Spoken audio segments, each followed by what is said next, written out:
Madame, Monsieur, bonsoir. À la une de cette édition, l'euthanasie votée. L'Assemblée nationale s'est prononcée sur un texte qui ouvre la voie à de nombreuses dérives. Nous reviendrons ensuite sur la crise entre l'Ukraine avec ses voisins slovaques et hongrois, tandis que Budapest a bloqué le prêt de l'Union européenne. Bratislava a réduit l'électricité livrée à Kiev. Et enfin, après le Venezuela, Cuba, les autorités cubaines ont rapporté avoir intercepté une tentative d'infiltration d'un commando sur leur île, un incident qui intervient alors que Donald Trump a accentué les pressions économiques contre la Havane. Ils ont de nouveau voté la mort. L'Assemblée nationale a adopté en seconde lecture la proposition de loi sur l'euthanasie. Les questions autour des dérives ne sont plus ignorées par les députés. Renaud de Bourleuf. Votant 562, exprimé 525, majorité 263, pour 299, contre 226. L'Assemblée nationale a adopté. La mort programmée de retour à l'Assemblée nationale. Mercredi soir, la loi instaurant l'euthanasie et le suicide assisté a été adoptée en seconde lecture. Le scénario du mois de mai 2025 semble se répéter, du moins à première vue. 299 députés ont voté pour l'euthanasie, un chiffre légèrement moins élevé que les 305 députés lors de la première lecture, mais surtout, les opposants sont maintenant plus nombreux. Ils sont passés de 199 voix contre à 226 voix contre. Une évolution qui reste minime et qui ne permet pas de faire pencher la balance, mais qui atteste d'une prise de conscience face à une législation extrêmement durcie. Marie-Lise Pellissier, porte-parole de la Marche pour la vie, revient sur cette évolution. C'est un signe très positif parce que cela montre effectivement une prise de conscience sur la gravité du texte et puis cela montre qu'il n'y a pas du tout d'unanimité autour de cette loi, que c'est un sujet qui divise beaucoup les Français, contrairement à ce qu'essayent de faire croire les promoteurs de l'euthanasie, l'ADMD, et évidemment cette prise de conscience aussi vient du fait que dans l'hémicycle, les députés en faveur de cette loi ont montré en fait leur véritable volonté idéologique parce qu'ils ont refusé un nombre considérable d'amendements qui cherchaient à mettre des garde-fous ou à en tout cas essayer de protéger au maximum les plus vulnérables. Et à chaque fois, ces amendements étaient rejetés, qui montraient une véritable idéologie derrière de la liberté à tout prix.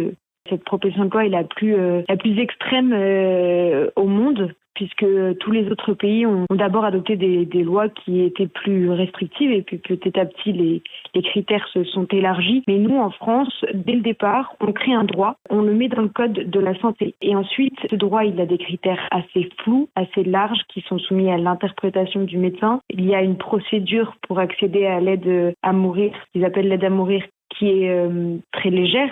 Des problèmes soulevés mercredi dans l'hémicycle, notamment par le député UDR de l'Isère, Hanan Mansouri, dont le groupe parlementaire a été le seul à voter intégralement contre l'euthanasie. En réalité, vous installez une pression sociale permanente sur les malades, les personnes âgées, les handicapés. Et ce qui est le plus inquiétant, c'est la manière dont ce texte s'est transformé sous nos yeux. Au départ, vous nous expliquiez que ce texte serait strict, rare, encadré. Et puis, en séance, vous avez élargi le dispositif. L'euthanasie devait être l'exception si la personne ne pouvait pas s'administrer la substance elle-même. Ensuite, cela a été à la carte, suicide assisté ou euthanasie, puis vous êtes revenu dessus. Vous avez fait sauter la digue, pas par hasard, mais parce qu'il est sans doute plus confortable de demander l'euthanasie lorsque l'on sait que l'on n'aura pas la responsabilité matérielle de l'accomplir. Car appuyer sur la seringue qui provoquera sa propre mort n'est pas un geste anodin. Remettons alors cette charge dans les mains d'un médecin. Vous avez fait entrer la mort au banc des soins et travesti la défense de la vie en acharnement réactionnaire. Des questions dépassant parfois les clivages politiques habituels, le sénateur communiste de Seine-Saint-Denis, Stéphane Peu, soulevait ces problèmes. C'est une des raisons de mon opposition à cette loi. Je ne voudrais pas que cette loi soit un signe adressé aux plus vulnérables d'entre nous, et notamment à nos aînés, pour un espèce d'auto-effacement. Je connais trop pour avoir visité les soins palliatifs à Saint-Denis, où des gens, toute leur vie, on leur a dit qu'ils étaient trop. Alors imaginez que quand ils sont vulnérables, âgés, en soins, ils ont le sentiment intériorisé par toute leur carrière qu'ils sont de trop dans cette société, qu'ils sont un poids pour cette société et que c'est de leur responsabilité de s'effacer d'eux-mêmes. Les quelques voix à gauche contre le texte sont tout de même restées marginales. C'est dans le bloc centriste que les divisions étaient les plus importantes, à peu près autant de votes pour que de votes contre dans les groupes Horizon et les démocrates. Autre division du côté du Rassemblement national. Malgré la consigne de Marine Le Pen, 17 députés RN ont voté pour l'euthanasie, notamment Sébastien Chenu, Jean-Philippe Tanguy, ainsi que Thomas Ménager qui a pris la parole en amont du vote solennel. J'ai fait des propositions comme beaucoup de mes collègues et je regrette que parfois certaines interrogations n'aient pas été levées par le gouvernement et par les rapporteurs, mais je ne perds pas espoir qu'une nouvelle lecture permettra de lever ces doutes, ces craintes, ces interrogations et de continuer à avancer vers un texte encore plus équilibré. Un équilibre défendu par le gouvernement comme par le rapporteur du texte Olivier Falorni, mais qui n'existe pas. Le député UDR de l'Ardèche, Vincent Trébuchet, l'a rappelé. Nous alertons sur le fait que la volonté d'une partie large de cet hémicycle, dès maintenant et au cours de l'ensemble de nos débats, de faire évoluer ce texte pour l'élargir le plus possible, notamment avec la généralisation de l'euthanasie, mais ça a été revendiqué de nombreuses fois par l'ouverture de ce droit aux mineurs, montre qu'au cœur même de ce texte résident des dérives. Ce texte a été quasiment coécrit en lien avec l'association pour le droit à mourir dans la dignité dont vous êtes, monsieur le rapporteur général, membre du comité d'honneur. Le fondateur de la DMD disait que le suicide est l'acte unique, authentique de la liberté humaine. Et le président actuel de l'association pour le droit à mourir dans la dignité dit que cette loi est un premier pas et que dès que le principe même de l'aide à mourir aura été autorisé, on pourra d'année en année élargir la loi aux mineurs, aux personnes qui sont protégées juridiquement, etc. Donc j'alerte l'ensemble des collègues sur ces bancs. Ceux qui pensent aujourd'hui voter une loi d'équilibre, même une fois que ces amendements auront été adoptés, se trompent, car les déséquilibres résident en l'essence même du principe de l'aide à mourir qui met fin aux soins jusqu'au bout et qui met fin à l'interdit de tuer, qui est fondamental et qui était à la base même de notre société et de notre vivre ensemble. Après le vote, la Fondation Jérôme Lejeune a évoqué des inquiétudes quant aux personnes atteintes de déficience intellectuelle et sur leur vulnérabilité particulière face aux abus et aux discriminations, a fortiori alors qu'Olivier Falorni estime qu'elles sont éligibles lorsqu'elles ont un consentement libre et éclairé. De nombreux soignants redoutent le délit d'entrave assorti d'une peine de 2 ans d'emprisonnement et 30 000 € d'amende pour ceux qui tenteraient d'empêcher de pratiquer ou de s'informer sur l'aide à mourir. Le Conseil national de l'ordre des médecins a critiqué la clause de conscience qui manque de clarté et n'offre pas de garantie suffisante aux médecins. Une clause de conscience dont ne bénéficieront même pas les pharmaciens qui seront obligés de vendre le produit toxique, ni les établissements de soins. Autant de questions qui vont revenir sur les bancs du Sénat à partir du 1er avril. Rien ne va plus entre Kiev et ses voisins slovaques et hongrois. Alors que l'oléoduc Druzhba est à l'arrêt depuis 1 mois, Bratislava et Budapest ripostent. Mais même si Bruxelles crie à la collusion avec Moscou, les moyens de pression restent limités. Nicolas de Lamberterie. La colère monte encore d'un cran à Bratislava et à Budapest. 1 mois après que l'Ukraine ait mis un terme au fonctionnement de l'oléoduc Druzhba, qui alimentait en pétrole brut russe la Hongrie et la Slovaquie via l'Ukraine, des mesures de rétorsion complémentaires viennent d'être décidées par la Hongrie et la Slovaquie en complément de l'arrêt des livraisons de diesel raffiné à l'Ukraine. Du côté slovaque, le Premier ministre Robert Fico a annoncé que la Slovaquie cessait de fournir de l'électricité d'urgence à l'Ukraine tant que l'oléoduc n'était pas remis en fonction. Mais selon l'ancien diplomate tchèque František Drozďák, l'impact de cette mesure pour l'Ukraine, qui souffre de problèmes d'électricité en raison des bombardements russes, n'est pas tout à fait certain et a surtout valeur d'avertissement. Tout d'abord, il faut savoir qu'il y a 2 régimes différents dans ces livraisons. Premièrement, des livraisons régulières, contractuelles, c'est-à-dire nous, on vous livre autant, vous nous payez autant. À part cela, il y a des livraisons d'urgence qui servent à stabiliser le réseau d'électricité en cas de besoin quand il y a des demandes momentanément plus élevées. Donc il faut un supplément d'énergie et la Slovaquie a une demande ad hoc qui est capable de fournir cela. C'est seulement ce 2e régime qui a été suspendu à l'heure actuelle. Donc les livraisons régulières continuent comme d'habitude. Les conséquences de cette mesure, donc ça peut aller de rien du tout jusqu'à très grave, tout dépend des circonstances. Mais à mon avis, la valeur politique de cette action est surtout l'avertissement. Arrêtez de déconner parce que nous aussi on peut faire du sérieux si on veut. Côté hongrois, Viktor Orbán a annoncé le déploiement de soldats hongrois à la frontière Hongrie-Ukraine et autour des installations énergétiques stratégiques de la Hongrie pour se prémunir d'éventuels sabotages ukrainiens. Difficile de dire si cette menace est réelle ou exagérée, mais le précédent des gazoducs Nord Stream incite à la prudence. Surtout, en agissant de la sorte pour faire pression sur Orbán, Volodymyr Zelensky offre au Premier ministre hongrois une opportunité de rebondir en politique intérieure à moins de 2 mois des élections législatives. Mais selon Modeste Schwartz, il ne faut pas non plus mésestimer l'intérêt de la manœuvre pour Zelensky, qui fait pression sur des voisins modestes pour s'offrir à peu de risques une image d'intransigeant. La crise fait aussi l'affaire, alors peut-être pas de l'Ukraine en tant que telle, mais très certainement de Volodymyr Zelensky qui prépare sa retraite, a besoin de créer les conditions d'une sortie de scène apparemment honorable, alors même qu'il va très certainement assez bientôt devoir signer un cessez-le-feu, voire un traité de paix dont le bilan ne coïncidera pas avec les objectifs hauts de la guerre côté ukrainien. L'occasion de prendre une pause d'intransigeance lui est fournie par Orbán, en la personne duquel il trouve un sparring partner idéal, c'est-à-dire un adversaire qui rend certains coups mais ne va jamais vous faire mal. Grande différence d'avec, par exemple, la Turquie, parce que si Zelensky voulait vraiment faire du mal aux revenus énergétiques russes,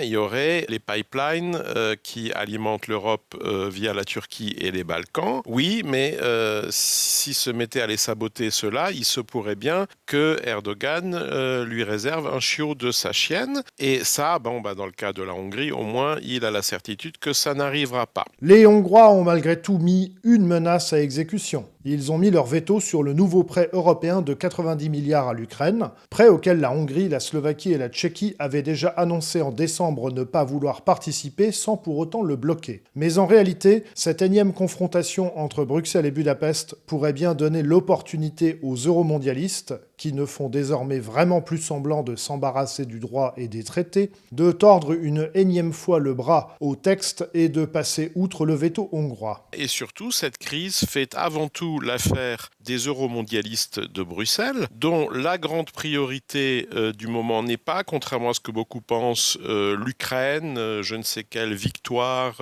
ou résistance du front ukrainien, mais la consolidation de l'État européen. Or, Viktor Orbán leur fournit le prétexte dont ils ont besoin pour enfin se débarrasser de la règle de l'unanimité dans les décisions du Conseil, c'est-à-dire un pas de plus vers l'État européen, vers la souveraineté européenne, comme dit tous les 3 jours Macron. La maxime appliquée étant comme d'habitude de ne jamais laisser une bonne crise se perdre, étant donné que cette guerre en Ukraine fournit quand même le meilleur prétexte possible pour l'application de ces mesures qui, je le rappelle, n'ont fondamentalement rien à voir avec l'Ukraine ou avec la Russie. C'était déjà prévu comme ça avant février 2022, à l'époque où ça s'appelait le Green Deal. Les eurocrates n'en ont jamais démordu. Tant que l'Union européenne existera, notre avenir, ce sera les éoliennes, les panneaux solaires, la désindustrialisation, l'appauvrissement, l'élimination de la classe moyenne blanche européenne.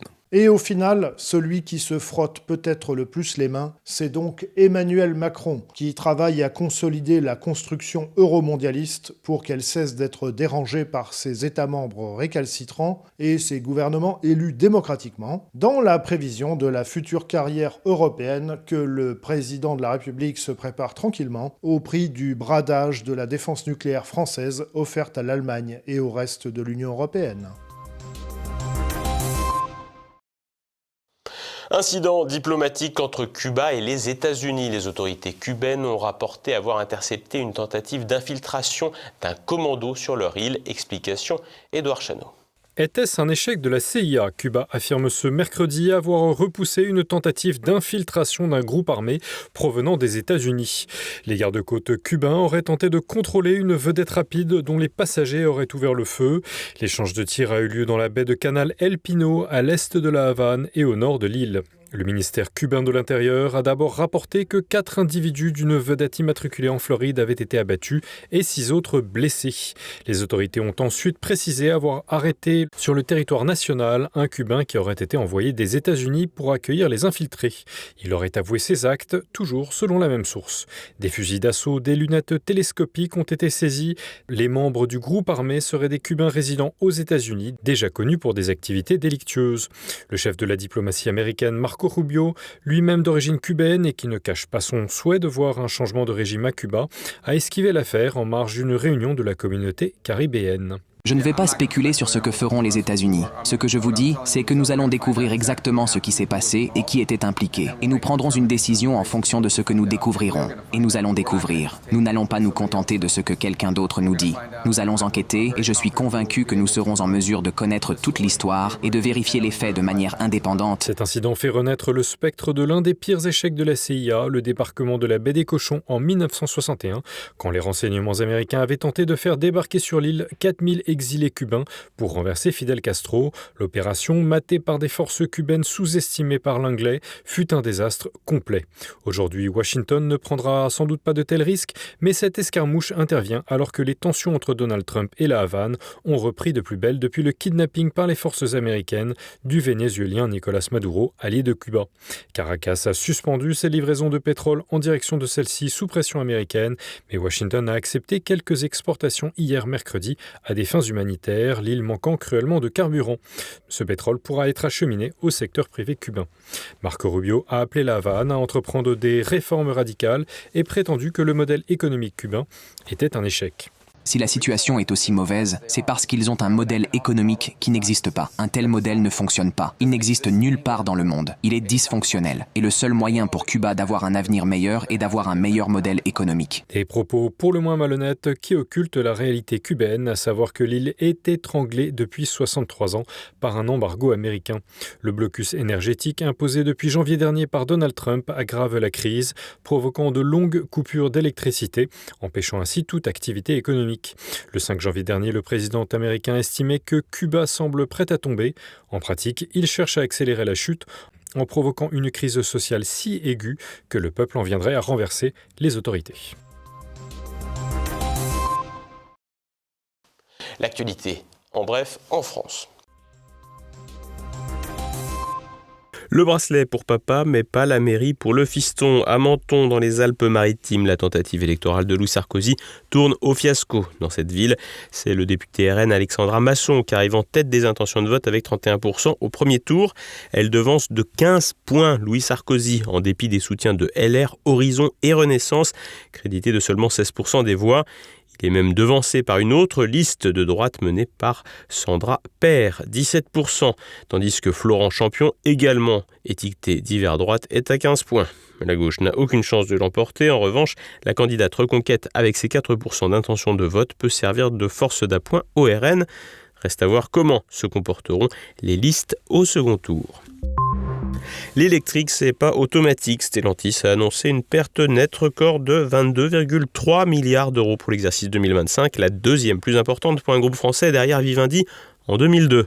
Stellantis, qui regroupe notamment Peugeot et Citroën, a dû faire face à une charge exceptionnelle de 25,4 milliards d'euros destinée à corriger la trajectoire sur les véhicules électriques dont les ventes ont déçu. Le chiffre d'affaires a reculé de 2% à 153,5 milliards d'euros malgré une légère hausse des volumes à 5,48 millions d'unités. Stellantis confirme un revirement dans l'électrique avec des désengagements de projets comme Nextar Energy et une relance de modèles thermique.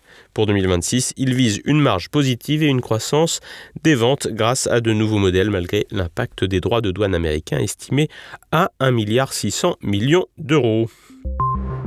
Changement pour la rupture conventionnelle. Les partenaires sociaux se sont entendus mercredi pour réformer les règles d'indemnisation chômage après une rupture conventionnelle, dispositif jugé trop coûteux par l'exécutif. Le patronat, MEDEF, CPME, U2P ainsi que la CFDT et la CFTC se disent prêts à signer ce texte qui vise jusqu'à 900 millions d'euros d'économies annuelles alors que les ruptures conventionnelles représentent environ un quart des dépenses totales d'allocation chômage.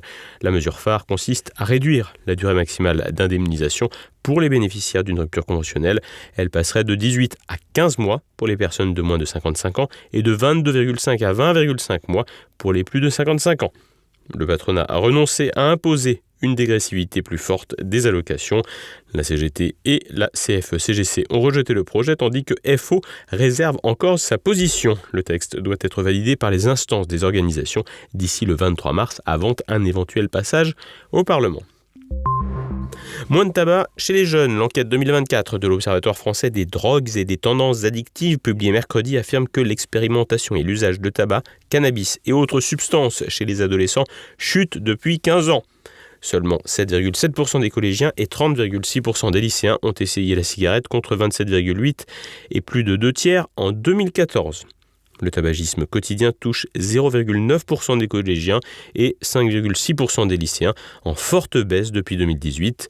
En revanche, la cigarette électronique gagne du terrain. 19% des collégiens et 25,3% des lycéens l'ont testé, avec un usage quotidien surpassant le tabac. Pour le cannabis, 7,4% des élèves de 3e l'ont expérimenté. Au lycée, 16,1% en terminale contre 22,5% en 2022, avec une prédominance masculine. Les autres drogues restent stables entre 1,3% et 2%. L'alcool, en revanche, voit son expérimentation remonter depuis 2022. L'actualité internationale en bref. Du grain à moudre, le cofondateur de Microsoft, Bill Gates, a présenté ses excuses lors d'une réunion interne avec les employés de sa fondation pour ses relations passées avec Jeffrey Epstein, qualifiant ces liens d'énormes erreurs. Bill Gates a admis avoir associé certains responsables de la fondation à des réunions avec le financier condamné pour infraction sexuelle. Des rencontres post-2008 entre Gates et Epstein pour discuter de projets philanthropiques ont ainsi été révélées, des photos montrant Bill Gates avec des femmes identifiées comme assistantes d'Epstein. Gates nie toute illégalité, affirmant n'avoir jamais passé de temps avec des victimes et que leur dernier contact remonte à 2014. Enfin, Jeffrey Epstein aurait tenté de le faire chanter en 2013, connaissant ses liaisons extra-conjugales avec 2 femmes russes. Une austérité qui a porté ses fruits. Après 2 ans au pouvoir, le président ultralibéral Javier Milei a imposé une sévère thérapie de choc à l'Argentine, coupe massive dans les dépenses publiques, suppression d'emplois dans la fonction publique et forte dévaluation du peso. L'économie argentine a rebondi en 2025 avec une croissance du PIB de 4,4% après une contraction de 1,8% en 2024 selon l'Institut national des statistiques. La maîtrise de l'inflation ramenée de plus de 150% à environ 32% en 2 ans a constitué un succès majeur, salué par le chef de l'État. Le regain d'activité en fin d'année 2025 a surtout été tiré par d'excellentes récoltes agricoles, plus que par une reprise généralisée. Milei a triomphalement réagi sur X, l'Argentine avance, et ce chiffre ne va pas plaire aux prophètes du chaos, a-t-il écrit. L'équilibre budgétaire a été retrouvé pour la première fois depuis plus d'une décennie, marquant un tournant dans les finances publiques. Vers une nouvelle rencontre entre Kim Jong-un et Donald Trump. Au terme du 9e congrès du Parti des travailleurs, clos le 25 février par une imposante parade militaire à Pyongyang, Kim Jong-un a été reconduit à l'unanimité bien sûr comme secrétaire général. Le dirigeant nord-coréen a ouvert la porte à une normalisation avec les États-Unis, déclarant que Pyongyang pourrait bien s'entendre avec Washington si ce dernier reconnaît le statut nucléaire de la Corée du Nord. Il a exclu toute dénucléarisation, réitérant que les armes atomiques constituent une garantie irrévocable de sécurité nationale. Les propos de Kim ravivent les spéculations sur une possible rencontre avec Donald Trump, attendue en Chine fin mars 2026, ce dernier ayant déjà tenu des propos nuancés sur le statut nucléaire nord-coréen. En revanche, Kim Jong-un a fermé définitivement la voie au dialogue avec la Corée du Sud, exclu, je cite, à jamais, de la catégorie des compatriotes. Une décennie de déclin démographique. Le Japon a enregistré une nouvelle baisse des naissances en 2025, marquant la 10e année consécutive de baisse démographique. Selon le ministère de la Santé, un peu plus de 700 000 bébés sont nés dans l'archipel, soit une diminution de 2,1% par rapport à 2024. Ces chiffres incluent les naissances de ressortissants étrangers au Japon et celles à l'étranger de parents japonais. Avec l'un des taux de natalité les plus bas au monde, le pays fait face à des défis majeurs, pénurie de main-d'œuvre, explosion des coûts de de sécurité sociale et une dette publique colossale aggravée par un nombre réduit d'actifs. En revanche, à défaut de recourir à l'immigration, les salaires ne sont pas tirés vers le bas et la criminalité demeure marginale. Ce soir, immédiat, c'est la fin de cette édition. Merci de votre fidélité. À vendredi.